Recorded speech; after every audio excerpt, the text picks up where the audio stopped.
Hey guys, welcome back to the channel. My name's Ryan, a former Royal Marines Commando from the United Kingdom, and today we are going to be talking about another update on Ukraine. It is Thursday, the 22nd of September.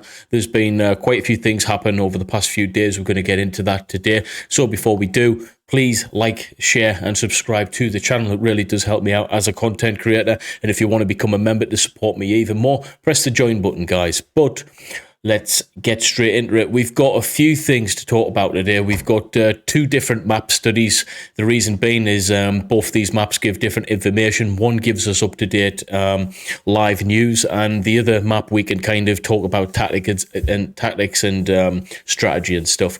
Those two things. Then we're going to go into, another update on the Russian offensive campaign. It's by the Institute of the Study of War. And then we're going to talk a little bit about some news that's quite close to heart. The British individuals who were held by Russian forces have been officially released, which is something that here in Great Britain, and I'm sure you in Ukraine as well, are glad has been resolved finally in a prisoner exchange. So lots to get into, guys. Thanks for being here.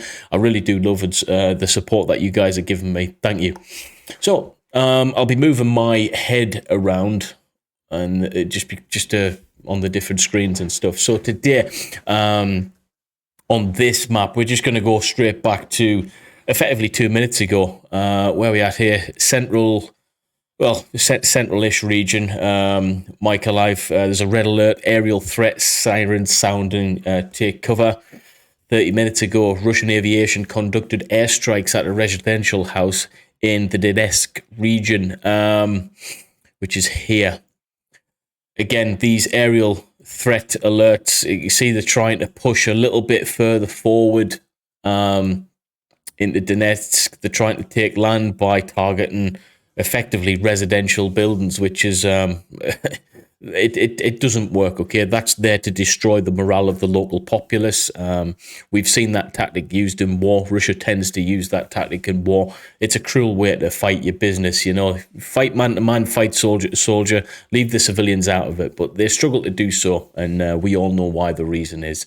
So we'll not talk any more about that. But yeah, its aim is to demoralize individuals within the area in the hope to push that front line a little bit further forward where it is currently at, because we've seen a little bit of a stalemate over the coming weeks and months, the past few weeks and months rather, and that's down to a number of things. Okay, the individuals who are on the ground there, both friendly and foe, they get to know the ground a little bit better. The intelligence that they gather on the ground is going to be giving them more solid information as to where movements is going to be, and they can track that accordingly. So you're going to naturally see this slow right down almost to a pause, okay? Because tactically, the decision-making is less aggressive. Tactically, the decision-making is less impulsive, okay? So the risk-to-reward ratio is less. So they decide to, hold it out on both sides. No one wants to lose any manpower in these regions. So, yeah, expect a lot more of that type of stuff to happen in the Donetsk region. I think they're at a stalemate there. We'll see that for the next few months if this war drags out, which is a good and a bad thing, okay, depending on how the counteroffensive goes up north.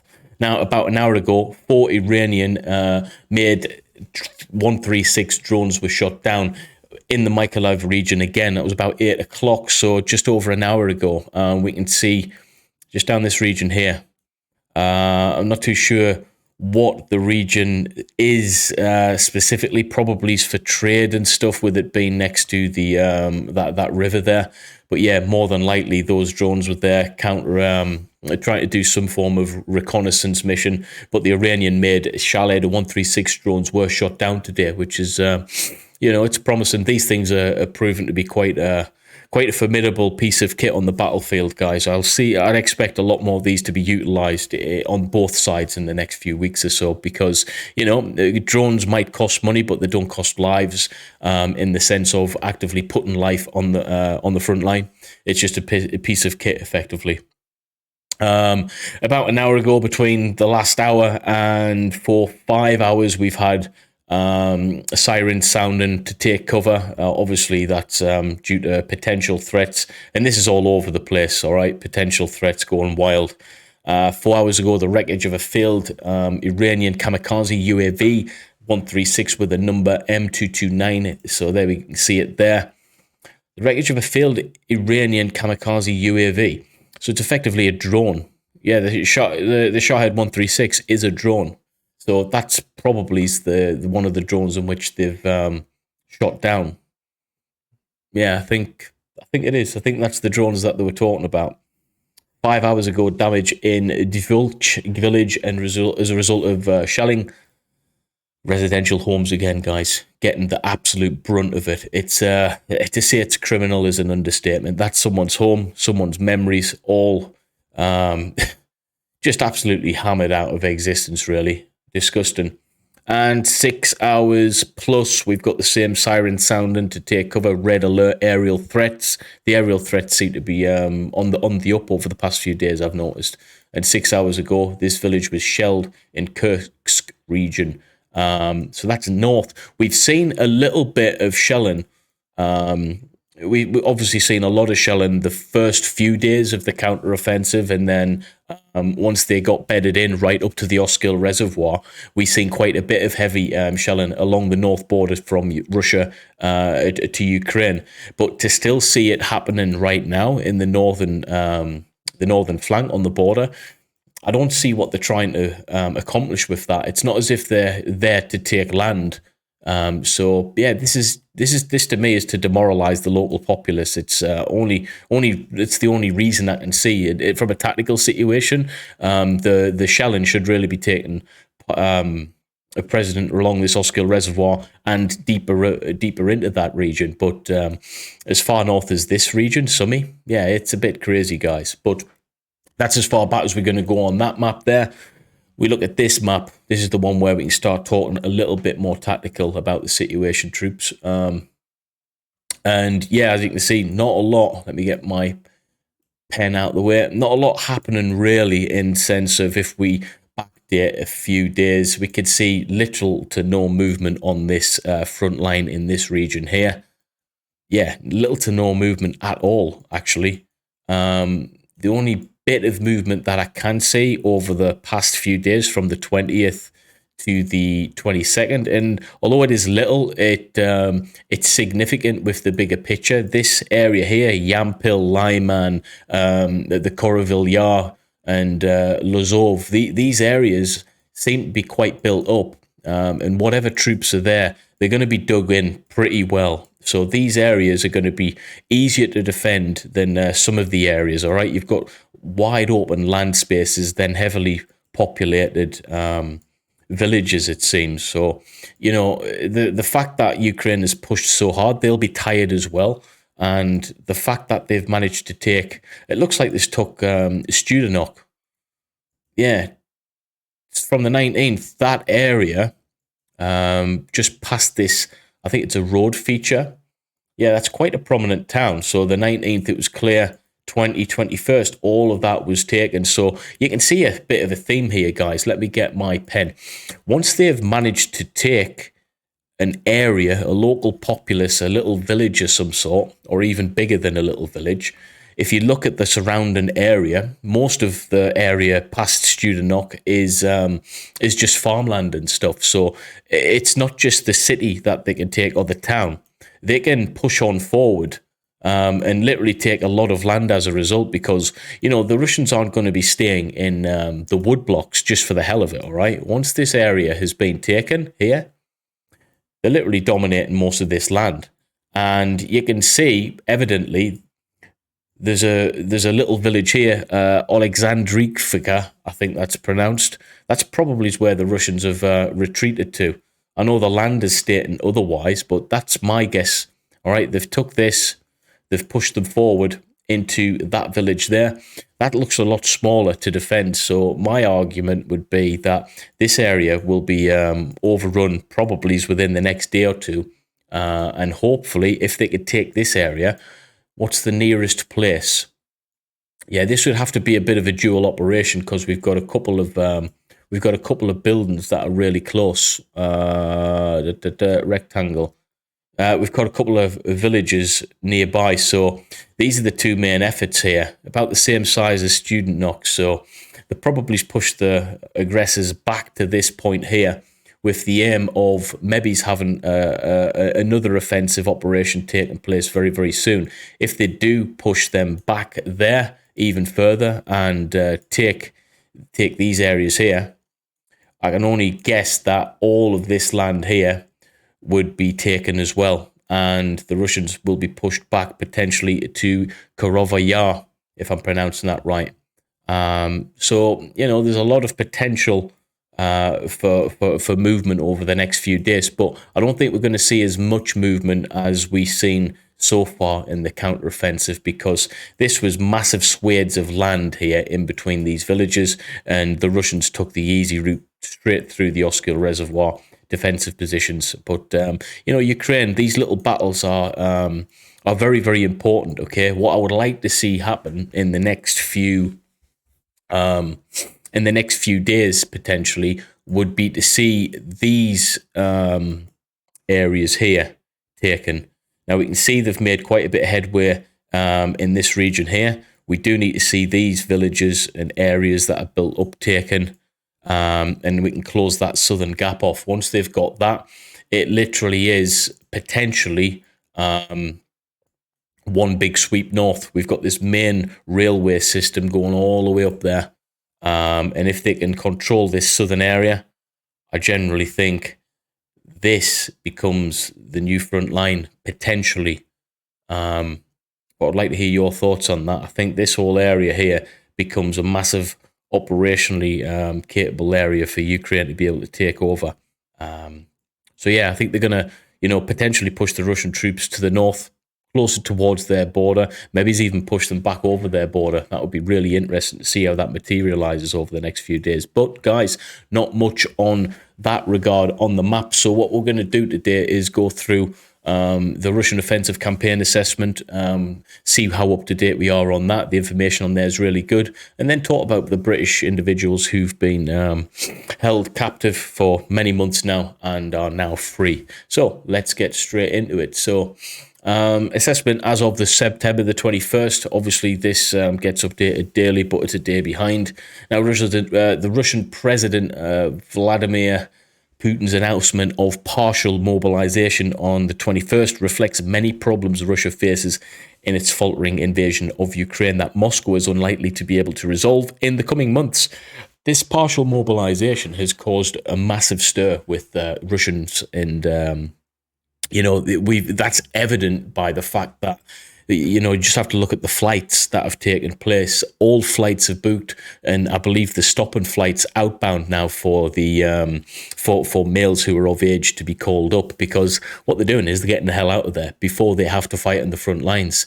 And I don't blame them. All right, it's not their war to fight, and that's reflected in the local populace. We're seeing riots and everything take place. Okay, and people protesting against this. So, if you haven't got the public opinion on your side with your political decisions, you're in trouble, guys. Okay, it's like World War I and II, national service conscription, whatever you want to call it. It was there, but guys were lining up to sign on the dotted line, volunteering in droves, even though they didn't have to effectively volunteer. They were putting themselves forward, saying, yeah, my call to duty is ready. That's at least how it was, because we believed we had a cause, same as most people in Europe and America at the time.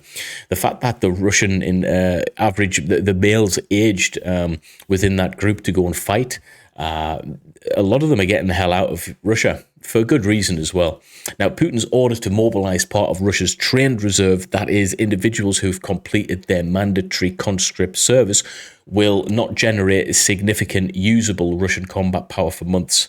It may suffice to sustain the current levels of Russian military manpower in 2023 by offsetting Russian casualties, although even that is not yet clear. It will occur in deliberate phases, a Russian defense minister said in an interview on the 21st, likely precluding any sudden influx of Russian forces that could dramatically shift the tide of the war. Russia's partial mobilization will thus not deprive Ukraine of the opportunity to liberate more of its occupied territory in through the winter. So, will this counteroffensive continue to winter? We've got a number of problems with that. I think it's okay wanting to continue this counteroffensive and push hard until winter, but how much land realistically speaking, can Ukraine take in that period of time? Only time will tell. If they are fortunate enough to be able to take the same amount of land that they've taken back over the past few weeks, we could see quite a surge of blue on that map, and hopefully that is the case. But the closer we get to Christmas, the weather starts getting worse. Putin starts turning off the gas supplies, and people don't get their homes heated in other places around Europe. It has a massive spiral effect on morale. And that's when the tables will turn a little bit, I feel, when that kind of power is initiated. So, yeah, winter is a problem for both sides, Ukraine and Russia. No one wants to fight in horrendous, austere, cold weather conditions, guys. Okay, it's going to be tough, especially for the mobilized troops who are, not battle hardened. That's going to be something that's really, really going to be tough on them, guys. Okay, battle hardened individuals will find it hard in these environments. Never mind the mobilized troops who've got no experience at war. Never mind having to battle with the conditions. That's pretty horrendous, guys. But it's not clear how much of Russian reserve has already been deployed to fight in Ukraine. Western intelligence officials reportedly said in November 2021 that Russia had called tens of thousands of reservists as part of its pre-war mobilization. Ukrainian military officials reported in June 2022 that Russian forces had committed 80,000 members of the mobilized reserve to fight in Ukraine. Put that into context, that's about the size of the United Kingdom's entire military, guys, okay? Now, the Russian military is likely called up the most combat-ready reserves in the pre-war mobilization effort. Don't be fooled by that. Combat-ready reserves, it means based under the current scenario, well, you just have to take into consideration the fact that, high-ranking military officials and Putin himself has been in prisons effectively trying to bribe prisoners, some of which have been there for horrendous crimes, that if you do a 6-month stint, you'll have your freedom. So that shows the level of desperateness, and don't be fooled by the alleged potential of these reservists, because in my humble opinion, they're not going to be that good. Okay, so yeah, it suggests that the current partial mobilization will begin by drawing on less combat-ready personnel from the outset. So key there, I've just highlighted that on myself before even reading that. The current partial mobilization, which is happening now, will begin by drawing on less combat-ready personnel. So is it going to be effective in the grand scheme of things? I don't think so, especially when you take into consideration the fact that this area here, all right, let's go on to this. The fact that this area here was pretty much taken via, an extreme effort, obviously, by Ukraine, but at the same time, it was the guys who they were fighting against were, fully fledged soldiers from Russia, and they backed out of that situation. They retreated, they left their kit showing massive levels of unprofessionalism, and they got the hell out of there. And they're trying to, grind back land, being unsuccessful at this moment in time. So, yeah, do I see the Russian reserves doing anything that are going to get mobilized? I don't see them doing anything other than bolster numbers. But in terms of combat effectiveness, I don't see anything major taking place in that's going to benefit Russia as far as I'm concerned. But let's get into the 5 British nationals held by Russian-backed forces in Ukraine that have been freed. This is a good article to get into, guys. Let me move my head slightly up there. There we go. So yeah, guys, 5 British nationals. I believe that's a picture of a few of them. Yeah, I recognise those faces, and they look worn out. Him on the left looks pretty downtrodden. Sad story, really. But the 5 British nationals that were held, the news ended months of uncertainty and suffering for them. UK Prime Minister Liz Truss said Saudi Arabia said it had brokered an exchange between Russia and Ukraine of 10 detainees, including the 5 Britons. Good news for us. Aidan, John, Dylan, Andrew, and Sean are all now returning home, which is a bloody good scenario, guys. The UK government has not confirmed the process that led to the men's release. That's the worrying part. To what extent have we cooperated? That's the worrying bit. I guess we'll never know. It came as part of one of the most significant prisoner swaps of the war so far, with 215 Ukrainian soldiers released, including commanders of the Azov regiment, which defended Mariupol by Russia. In exchange, Ukraine handed over 55 Russian soldiers, as well as the pro-Kremlin Ukrainian politician and oligarch Viktor Medvedchuk, who was facing charges of treason. Photos have emerged showing 3 of the British men arriving off a plane in Riyadh, Saudi Arabia, appearing to be accompanied by a group of Saudi officials. The images have been seen by family and friends of the Britons who had earlier feared that they would be killed. I'll be honest with you guys, from my understanding when I first heard about this, I did believe that we wouldn't see this day where they're released. That, put it that way. I'll say it in the nicest way. The video recordings of them, they looked pretty bleak to say the least, and it's a fruitful picture to see that these guys here have been released and are on the way back home. It's unfortunate that, many of which probably still held in prisons that we don't know of or haven't hit the news headlines as much. And many individuals have died, fighting for the freedom of Ukraine. But it's an interesting one, guys. What do you think about it? I'm personally happy that the Britons have been freed. But yeah, to what extent, what information has been handed over, I'm not too sure, guys. But if you're still here, smash the like button, subscribe to my channel, drop a comment with your thoughts and feelings. And that is it for today's update on Ukraine. I just want to say thank you for stopping by. I really appreciate you guys. And I'll see you in the next one. Take it easy.